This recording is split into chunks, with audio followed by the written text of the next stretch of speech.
The following program is sponsored by CBN. Coming up, Man vs. Wild star Bear Grylls. Find out where this adventurer secretly finds his strength. Plus, the man who played Lieutenant Dan. It truly was life-changing. Gary Sinise salutes the real-life soldiers. You're willing to give your life. And shares why he's a grateful American. This call to service as a great healer. On today's 700 Club.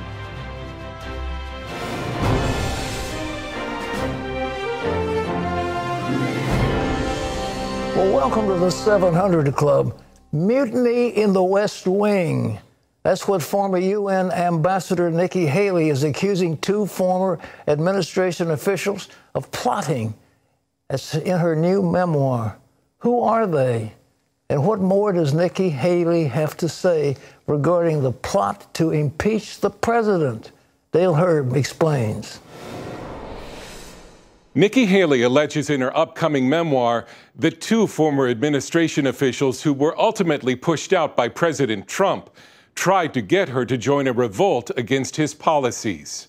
Haley says then Secretary of State Rex Tillerson and then White House Chief of Staff John Kelly were following a dangerous path. In her book, she writes that the two told her they weren't being insubordinate, but believed it was their decisions, not the president's, that were in the best interest of the country. She spoke about the incident to CBS. It definitely happened? It absolutely happened. And instead of saying that to me, they should have been saying that to the president, not asking me to join them on their sidebar plan. It should have been, go tell the president what your differences are and quit if you don't like what he's doing. But to undermine a president is really a very dangerous thing. Kelly responded, saying that what Haley terms resistance, he called a process to help the president make an informed decision. And as the Democrats are taking their impeachment hearings public this week, Haley says she doesn't believe they'll succeed. No, on what?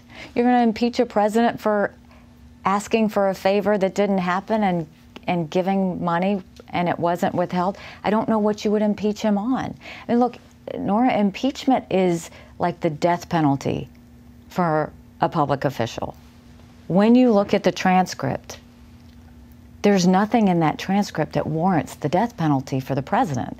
The televised hearings begin Wednesday.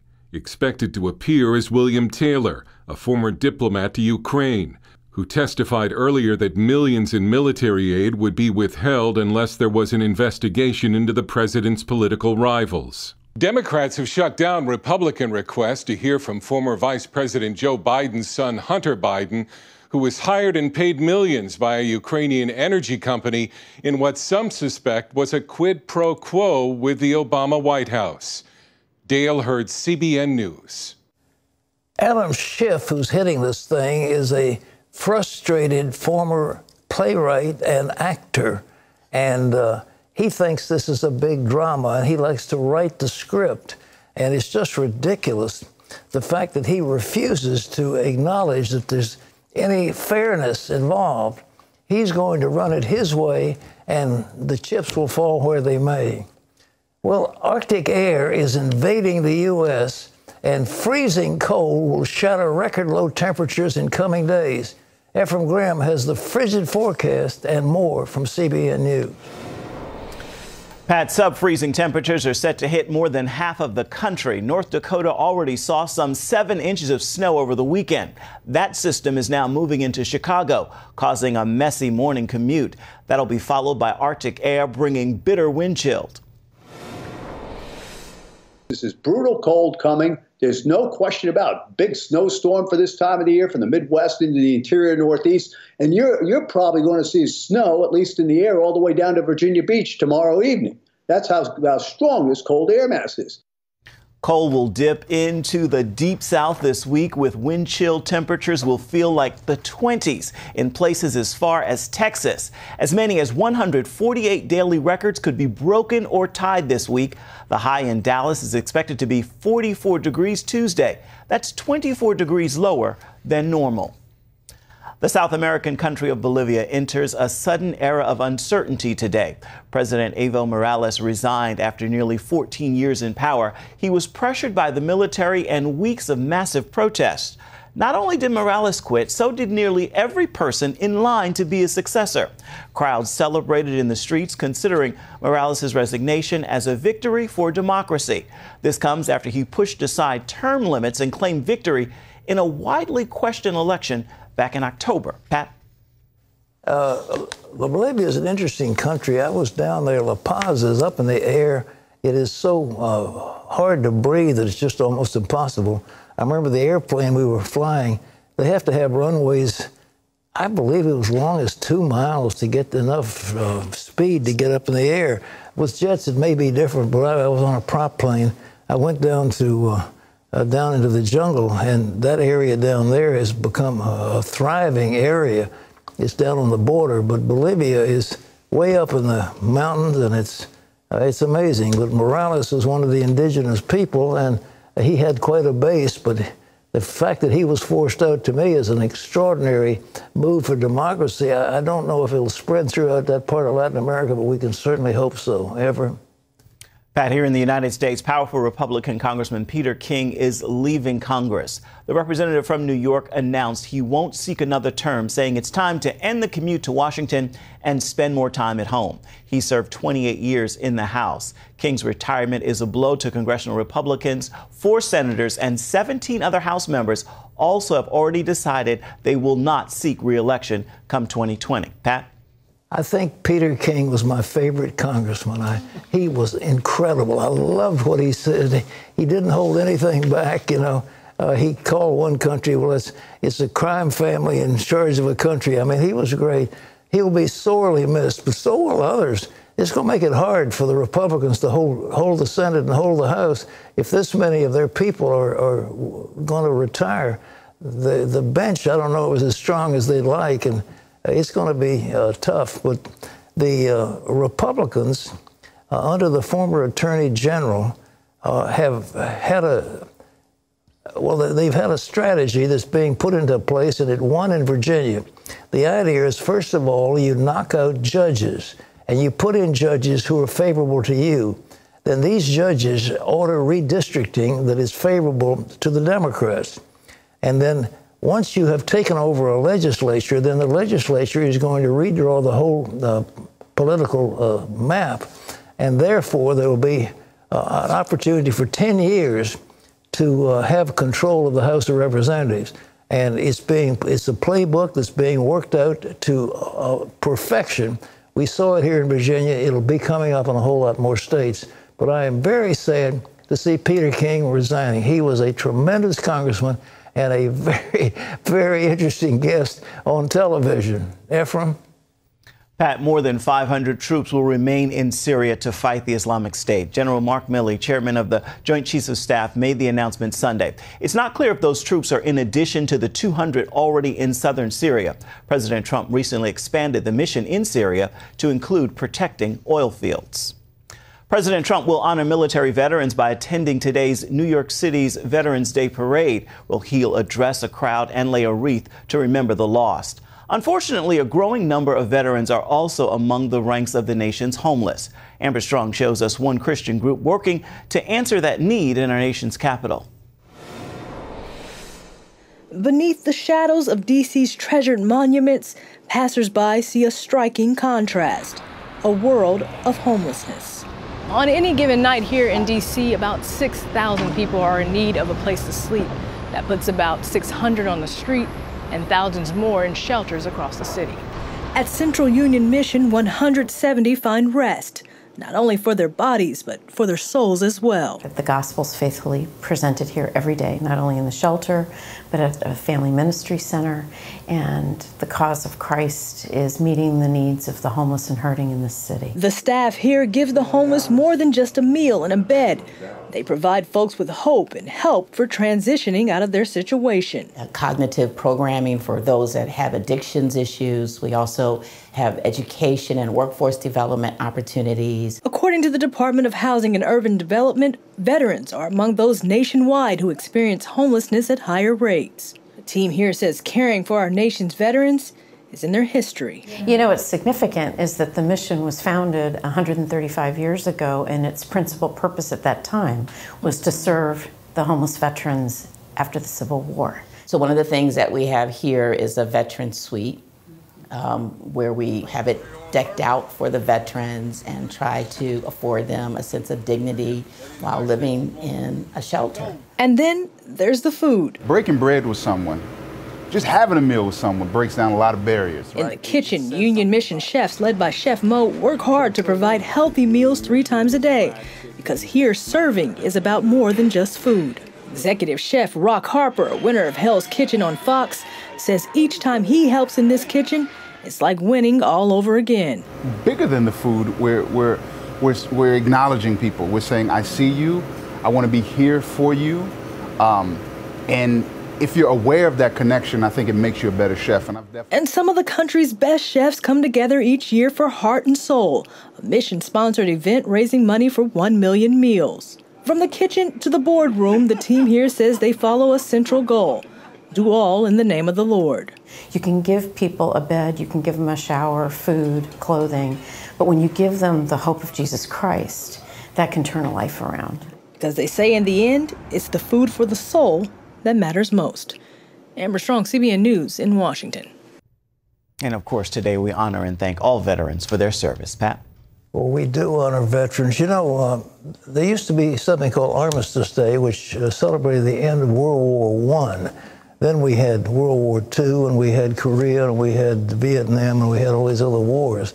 So this is a joint day to honor all of the veterans, those who served in our armed forces, and I'm pleased to be one of them. I was in Korea, so that was a long time ago, but we've had Korea, we had Vietnam, we've had, of course, Desert Storm and these other, but these veterans need help. We cannot allow any person who has served in our armed forces to wander around homelessly on the streets. We absolutely owe it to these veterans to do whatever we can, and this Union mission, God bless them for what they do. Absolutely. But, Terry, we cannot abandon these people who have served so bravely in our armed forces and have sacrificed so much. Well, there seems to be so much homelessness in so many cities in the United States right now. We need some solid answers and a good plan. That is a court decision which said that these the people who are mentally disturbed cannot be institutionalized. They have to be turned loose, and so there's nobody. They're out on drugs. They've got LSD and other things like this, and they've got PTSD, and they're out on the streets, and that's court decisions. That's what happens when the government gets in the wrong frame of mind. But nevertheless, we congratulate our veterans, of which I am proudly one. Terry. Well, coming up later, playing Lieutenant Dan in Forrest Gump made him a household name. But that's not the greatest role in the life of actor Gary Sinise. Can you guess what is? But first, the death-defying daredevil Bear Grylls. Where does Bear turn when his feet are to the fire? Hang on to your seats for his next extreme adventure. It's after this.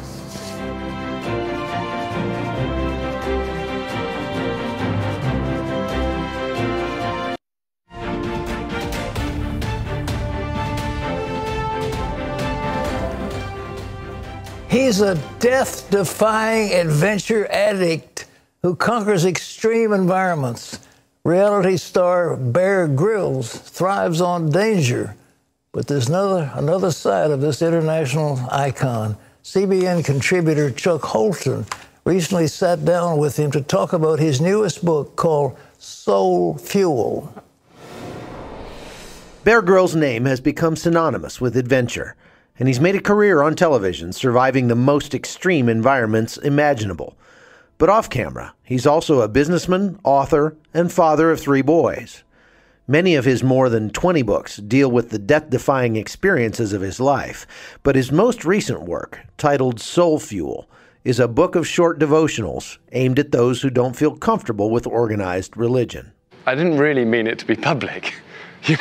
I wrote this book because these, I try and do something every day at the start of the day, and I've just written down notes over the years of things that have helped me. So soul fuel is that. It's what I do every day, a little bit of food and fuel for in here to help me face the battles of the day and to face it in an empowered way, and where I secretly find my strength from.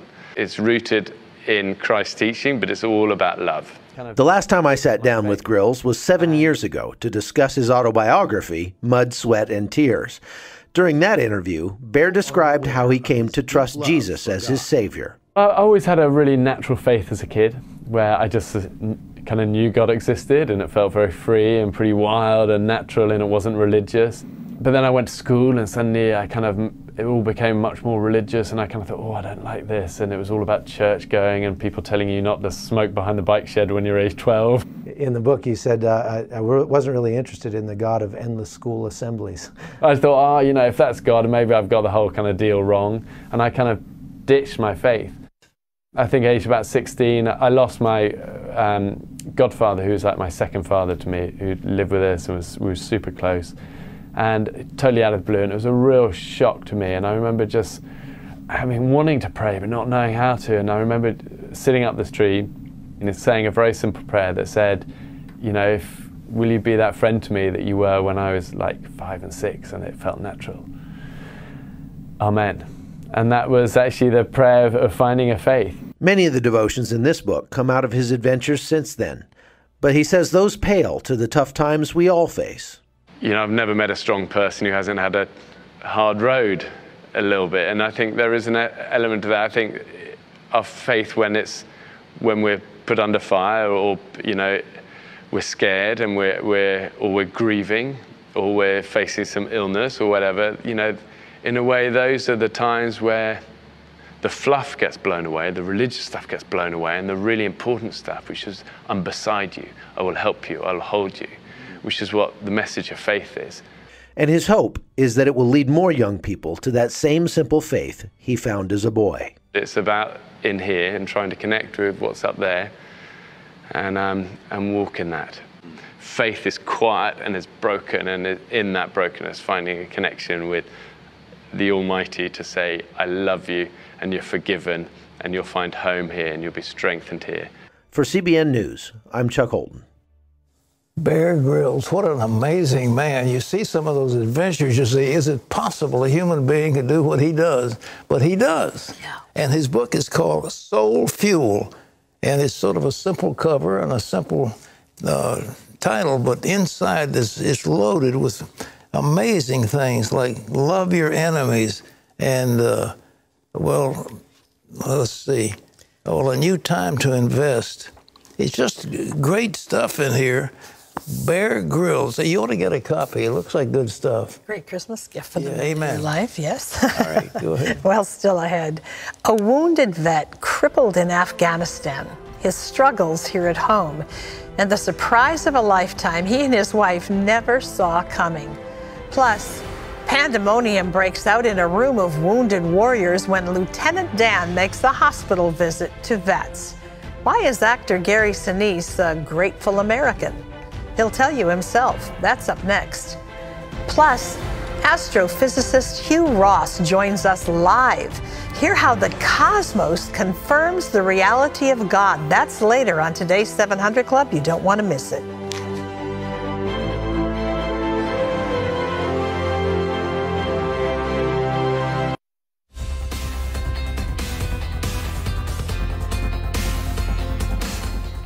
Everywhere he goes, he's recognized for his role as Lieutenant Dan in the movie Forrest Gump. Gary Sinise wouldn't have it any other way. After 9/11, he received a call to serve our military, and that's exactly what he's been doing ever since.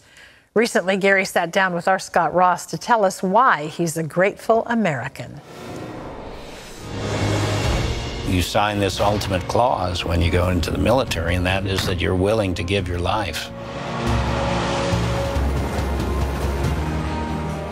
In his book, Grateful American, Gary Sinise explains why he believes he's been given a lifelong mission to honor and serve those willing to make the ultimate sacrifice. He shared with me how it all started. I have veterans in my family, on my side of the family and my wife's side of the family.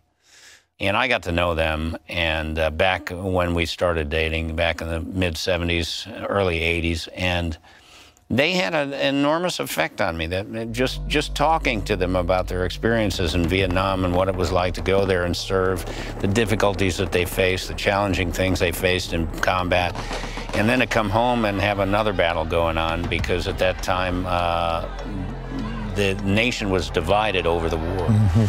And the Vietnam veteran were the kind of the victims of this division that was happening. And it was a shameful period in our history, the way we treated our veterans. And I felt a lot of compassion for our Vietnam veterans at that time. So I started supporting them in various ways in the '80s and getting to know them and visiting the local VA hospitals, talking to veterans who were struggling with post-traumatic stress. That had a gigantic impression and impact on me. And then in 1993, after I did Of Mice and Men as a film, the filmmakers saw that. The filmmakers of Forrest Gump saw Of Mice and Men. They asked me to come and audition. And so I read it, and it was for the part of a wounded Vietnam veteran. Wow. And I thought, there's something at play here. Maybe this is, maybe like Forrest Gump talks about and Lieutenant Dan talks about, it's kind of a destiny thing. It truly was life-changing in not only my career, but just in setting the stage for what would come later on in terms of my work with veterans. Another defining moment would change the world. Fast forward, 9/11. I was there within 36 hours. Spent 3 weeks there at the pit, sitting surrounded by the rubble, the smoke, and everything, and body parts. How did it affect you? Everyone, our hearts were broken. Yeah. We were scared. You know, we didn't know, was this the beginning of more attacks? What was going to happen? And I remember going to our little church, our little Catholic church, and it was packed. Everybody was looking. We all wanted something to help us get through this experience. And I remember the priest coming out, and I remember the first thing he said was, in his homily, he said, "This has been a tough week."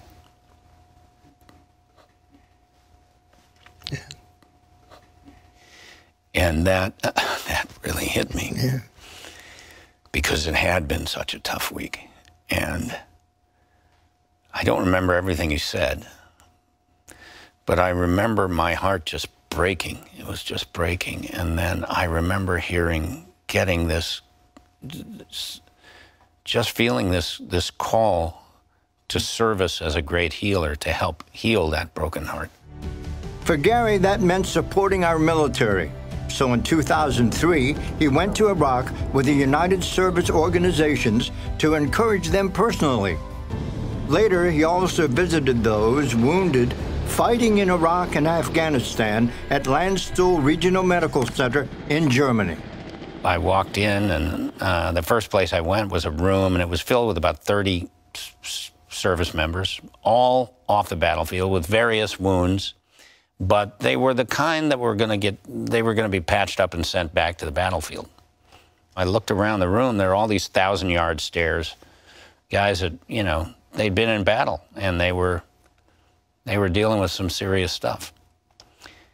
And then one of them looked at me, and he started screaming, "Lieutenant Dan!" He started screaming, "Lieutenant Dan," and he recognized me under my USO hat, and then somebody else looked up, and somebody else looked up, and then the whole mood in the room just changed. Inspired by their response to his on-screen character, Gary tapped into his rock and roll background and formed the Lieutenant Dan Band. First stop we went was way down in the middle of the Indian Ocean to an island called Diego Garcia, and we have like B-1 bombers down there, and you know, there's a naval base and everything, and it's way out. It's very hard to get to. I mean, it takes like 24 hours to get there. And so that's where the USO sent us first. And I always wondered, you know, well, maybe they sent us so far away, just in case we couldn't play. They'd, you know, nobody except the people on the island would hear us. But they also sent us, after that, we went to Singapore, and then we went to Korea. So we did about 7 shows on that tour, and it went great.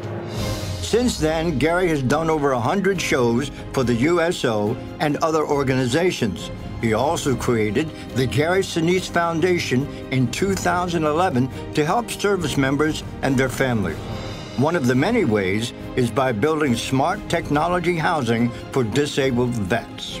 We want to do everything possible to make that home less challenging and give you the opportunity to be more independent. But the outreach that grips his heart the most is taking children of fallen heroes to Disneyland. Many of the kids had either T-shirts with the faces of their fallen loved one, their mom or dad, whoever it was that they'd lost. And they may be from these little towns around America, and they're the only kid that has a military parent who's been killed. Mm-hmm.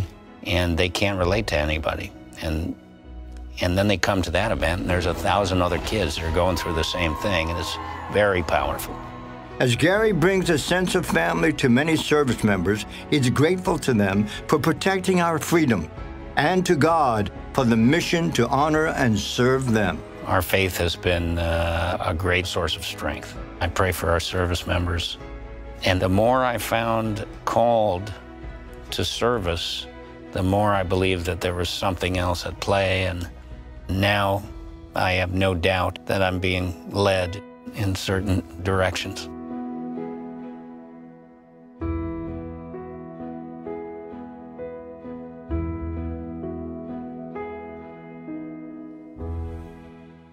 Service of faith and healing. What an amazing opportunity Gary has to touch people right at a place of woundedness and loss and make a difference. Well, his book is called Grateful American, A Journey from Self to Service, and it's available nationwide. That's a journey we're all supposed to be on, right? It's remarkable. Remarkable guy, a real nice fella. Yes. But the people love him, and he's using that celebrity to heal these people.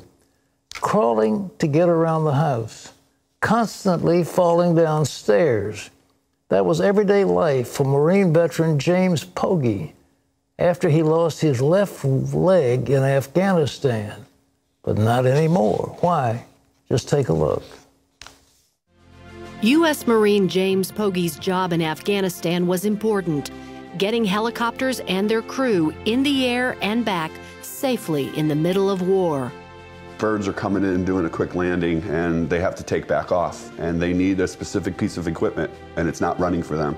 I could get it running right when they needed it running so they could do their jobs. When he was deployed, James left behind his wife Stephanie and son Logan. Stephanie remembers her constant concern. I thought about him 24/7, all day, every day. It was very stressful. One night, James helped bring in a damaged chopper.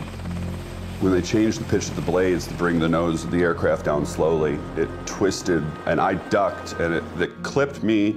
I went down. James lost his left leg and the use of his right arm. Stephanie faithfully stood by him while they navigated their new norm. In sickness and in health, Ray. This is what we're all about. That's right. Doesn't matter. Even with Stephanie's devoted help, maneuvering through their split-level home was nearly impossible for James. He would have to crawl everywhere. He was constantly falling downstairs. The doorways were too narrow. His chair wouldn't fit through any of them. He would have to crawl into the kids' rooms to say goodnight, or the kids would have to come out and give him a hug. It didn't work at all. James and Stephanie's situation changed when CBN's Helping the Homefront teamed up with Operation Finally Home, who builds custom houses for disabled warriors. The first step was a surprise groundbreaking ceremony. The kids were like, "Are we part of this parade?" I don't know what's happening. I guess we're part of it. No way. Yeah. Nuh-uh, not us. Then, Homes by Design started building. Before the house was complete, the community was invited to write messages and post them inside the framework at the Notes of Love event. the Pogies came to see the progress. They're so heartwarming, and everybody thanking him for his service and wishing our family good luck. We can't wait to be home. We're home, but we can't wait to stay home. Soon the house was complete. Volunteers helped interior designer Tiffany Nimmons with the finishing touches. Then it was time to welcome the Pogies home. Bob D. was the builder who made the dream a reality. I want to make sure that we give a very special thanks to the Christian Broadcast Network. They made this happen. I mean, with their substantial financial support and their logistical support, it took a huge weight off my shoulders. Thank you so much for everything you've done. Operation Finally Home, CBN, Bob the Builder. Thank you guys so much for making this dream come true for our family. Surprise! Oh. It's perfect. Oh my God. What do you think? Oh my God. It's beautiful.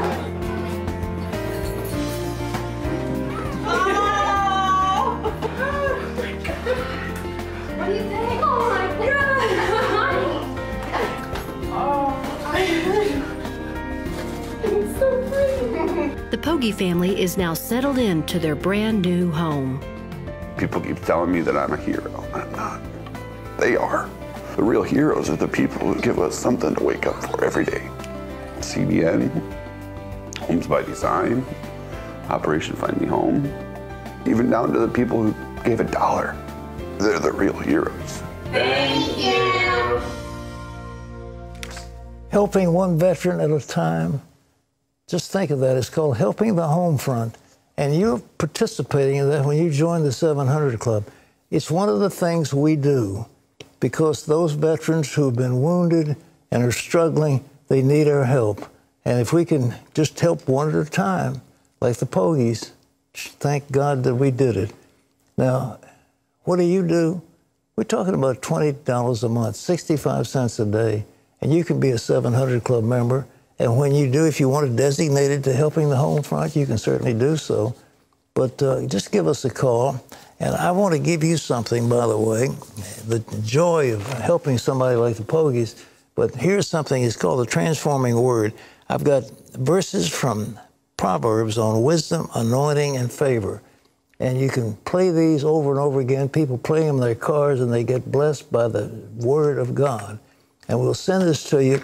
This is a DVD, of course, we've got that you play, but we've got the Transforming Word for you. And we want you to have that. But pick up the phone and call. If you want to designate it for Helping the Home Front for veterans, that's fine. But just please call. And it's CBN Center, Virginia Beach, 800-700-7000. It's easy to remember, 800-700-7000. Terry. Well, and if you like to text to give, you can do that as well. All you have to do if you'd like to designate your giving to Helping the Home Front is to text Homefront to 71777. What an opportunity to make a difference we all have, especially when we partner together. So we hope we'll hear from you. Amen. Yeah, coming up later, a Monday round of your email questions. Dale says, can my loved ones who are in heaven hear me if I speak to them or see me down here on earth? Your questions, Pat's got some honest answers waiting in the wings. And then up next, beyond the cosmos, would you believe science reveals there are 10, possibly 11 dimensions in the universe? Astrophysicist Hugh Ross tells how God transcends them all after this.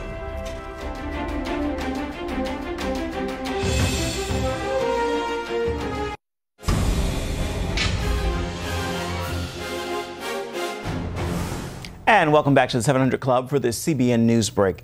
In Hong Kong, police shot at least one pro-democracy protester. The victim, seen here in black on the ground, is apparently in critical condition after surgery. The shooting sparked more protests in Hong Kong's Central District today. The protesters are calling for political reform and police accountability. But Hong Kong's leader pledged today to, quote, spare no effort in bringing an end to the protests. Superbook premiered in a theater in Germany to a packed audience. CBN in Germany hosted more than 200 children from poverty-stricken districts in Hamburg. It was the a fun night of worship for many children. It was also their first time ever watching a movie in a theater.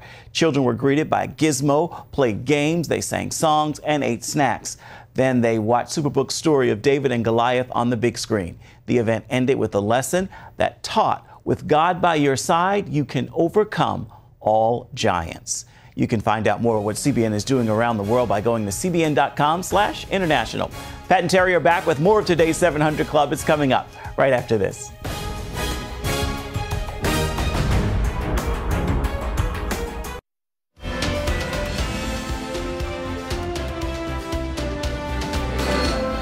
Length, width, depth, and time. These are the 4 dimensions we humans live in on Earth. But science has proved there are 10, possibly 11 dimensions in the universe.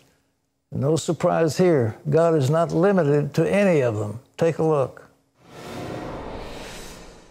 Dr. Hugh Ross, author and astrophysicist, is one of the most cutting-edge apologists of our time. He draws on biblical teaching and scientific evidence, proving the existence of God and His Word. And what's interesting is of all the world's holy books, the Bible stands alone in saying the beginning of the universe is the beginning of space and time, how the universe expands from that space-time beginning. In his book, Beyond the Cosmos, Dr. Ross explains that God is not constrained by the space and time dimensions that we are, answering some of life's most perplexing questions. Welcome to the 700 Club, astrophysicist, author, and Regent University science in residence, Dr. Hugh Ross. Doctor, it's so good to have you with us. Let me ask you something. In your book, it's called Beyond the Cosmos. You said that Albert Einstein, in this theory of general relativity, came to the point where it had to be a creator. How did he arrive at that? Well, when you solve the equations of general relativity produce, it predicts that the universe expands from a beginning. So he said there's got to be some kind of beginner. I don't think he ever recognized that it was the God of the Bible, but he definitely came to a position of theism. What mathematics did he use to get there? Well, I mean, his special relativity is basically high school algebra. However, his general relativity was a phenomenal discovery that he made. He basically expanded from velocity into accelerations and came up with a new theory of gravity.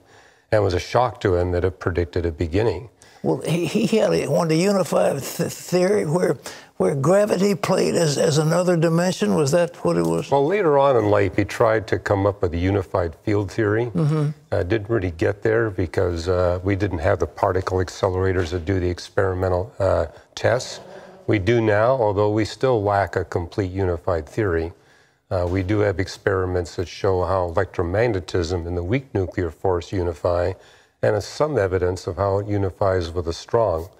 But we'll never develop an experiment that shows how gravity unites. That would take a particle accelerator from here to a very distant galaxy. Well, what did that thing over there in CERN, what did that prove? It bombarded it showed us some of the particles that we expected would exist if the unified field theory is correct. Oh. So it found the Higgs boson. So that was a major discovery. The Higgs boson. Right.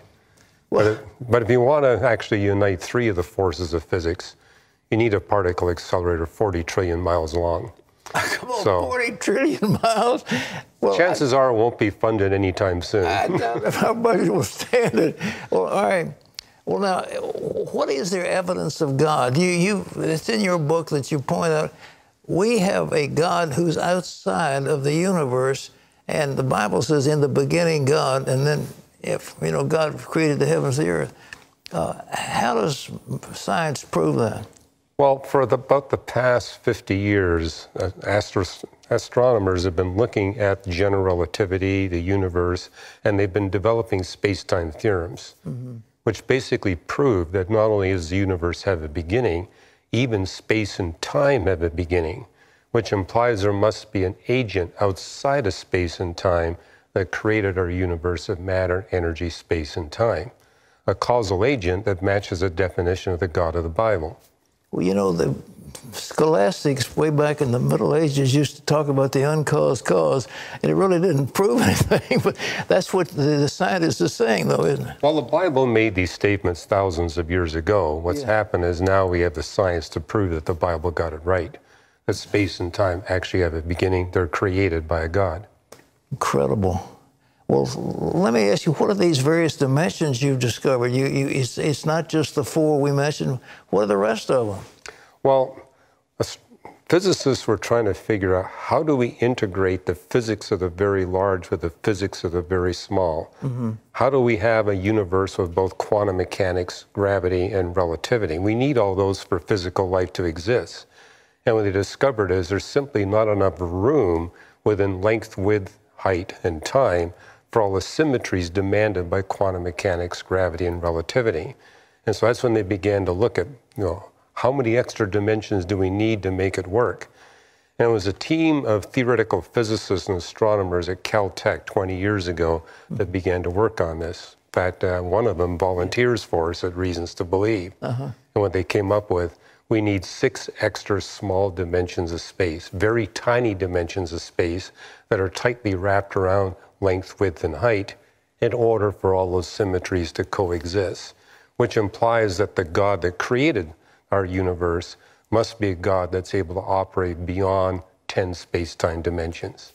Well, this Big Bang thing, you said, as I recall, 10 to the minus 100 power was how small the origins of the universe. Am I right in calculating what you said? Yeah, the universe begins as an infinitesimally small volume, and as it expands from that beginning, space curvature is released, which produces photons, which later produce the particles of matter. Well, I mean... But it's not reversible. It's not... Okay. You can convert matter into energy and energy into matter, but once you release space curvature, you can't take matter and energy and bring back space curvature. Well, how much pressure would there be on something as infinitesimally small as you to get this huge Well, it means that the universe starts off near infinitely hot and then cools as it expands. Yeah. So, but this is all stated in the Bible thousands of years ago, that the universe has a space-time beginning, expands from a space-time beginning under laws of physics that don't change, or one of those laws is a pervasive law of decay. In fact, I remember doing a debate at the University of California, Santa Barbara, saying, if you take those 4 biblical statements, you can develop a biblically predicted cooling curve of the universe, how the universe will get colder and colder as it gets older and older, given that you know the age of the universe. We have 14 measurements of the past temperature of the universe. They all perfectly fit the biblically predicted curve. 14 measurements? Yeah. Well, now we're looking at, you're talking about, what is it, 14 billion years ago when this thing happened? Is that? Yeah, 13.8. Yeah. 13.8, to be precise. All right, not 13.79, you can really be precise, but. Well, the pressure was unimaginable. Yes. And yet you said, for God to accommodate everything, how big is the universe? Well, you know, the New Jerusalem comes, and how big is it supposed to be? Well, I can put it this way. You have to fine-tune the expansion rate of the universe from that space-time beginning to better than 1 part in 10 to the 56th power. Or to put it another way, the 2 factors that govern the expansion of the universe, the mass density of the universe and the dark energy. Dark energy has to be fine-tuned to better than 1 part in 10 to the 122nd power. And to put that in context, that's 10 to the 99 times superior to the very best example of what we humans have been able to create and design. Well, there's no creature that we could even conceive of with that kind of intelligence. Well, that's it. I mean, what it demonstrates is that the one that created our universe, at a minimum, is 10 trillion times more intelligent and more knowledgeable than the smartest and best educated human being. Say that again. 10 trillion? Yeah, you need 8 trillions. At least that many times more intelligent and powerful. We pray, we come before this one who is so incredibly wise. And how can he hear all our prayers at the same time? Well, you know, both my sons asked me that question when they were 3.5 years of age. Yeah. And so what I did is I came with a little demonstration for them, saying, you know, we know that God is not constrained to one dimension of time, but at a minimum has access to the equivalent of 2 dimensions of time. Mm-hmm. And so, for example, you could have the time dimension of our universe here. All right. God could operate at a time dimension here that's infinitely long. Mm-hmm. 7 billion people can pray to him all at the same time. He can give an hour of dedicated individual attention to each one of those 7 billion prayers because he's not constrained to linear time. So he has an infinite amount of time to take the prayers up. Well, for what us is just 1 second, for him can be infinite time. And so, and when my boys heard that at age 3.5, that gave them the confidence God actually hears all of our prayers. Unbelievable. They also asked me the question, if God created the universe, who created God? Yeah, that's the big question. That's a big question. A lot of atheists ask me that question. And I says, well, God's not constrained to linear time. He can operate on an infinite number of timelines in an infinite number of directions.